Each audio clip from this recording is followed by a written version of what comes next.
Warning letter? No, not the warning letter. The letter where they said that the brother had been arrested and do not mention the other people. Okay.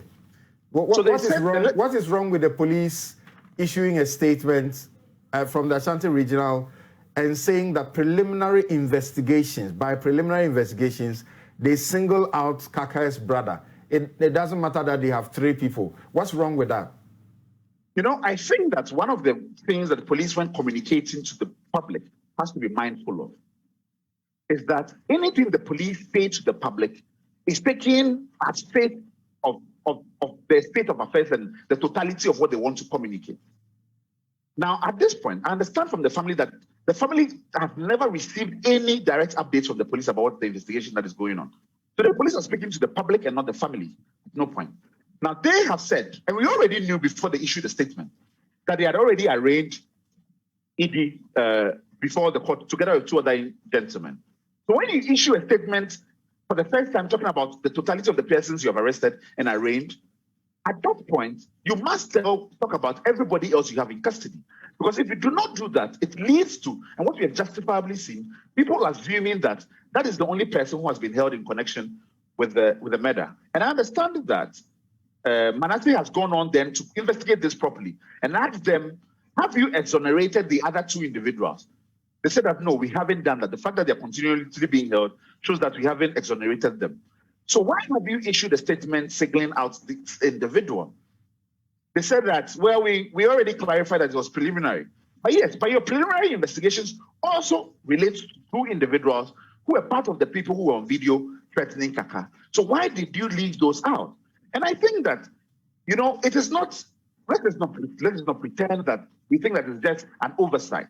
It fuels and has been fueling the narrative where we are trying to shift attention to a particular individual or particular person. Okay. So I think that is what is happening. But I wanted to make the point regarding the statement and why the letter Kaaka received, about Kweku's hesitancies around it.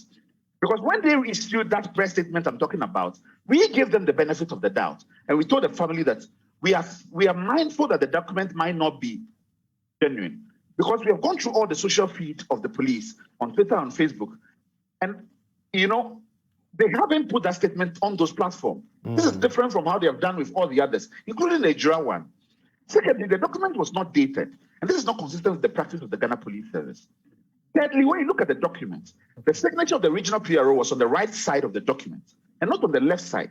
We have looked at all the other statements, they tend to be on the left side. And so we feel like we are not certain.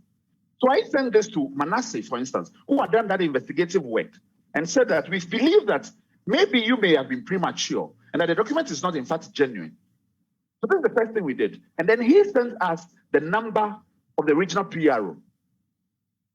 And so we called the regional PRO yesterday morning.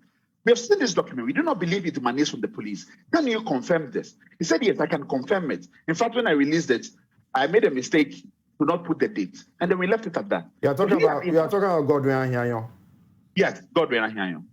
So this is what we have taken upon ourselves to do. So I see why Kweku might see a document and may see that, well, it might not look a certain way, but I think it is important that the letter itself is in fact issued by the police. And I think it's a bit premature to already say that it is fake. But it is fair to raise doubts, but not characterize it as fake. Because once you have done that, you have done a judgment of it. And I understand he has said that he was probably misled by, again, the CID. And we have seen the police fall victim to this themselves. When you see a document, you see that the police logo is not used. The next step is not to conclude there, is to go a step further by calling your officers on the ground and say, did you issue this? Right. Was it correct that they went I have confirmed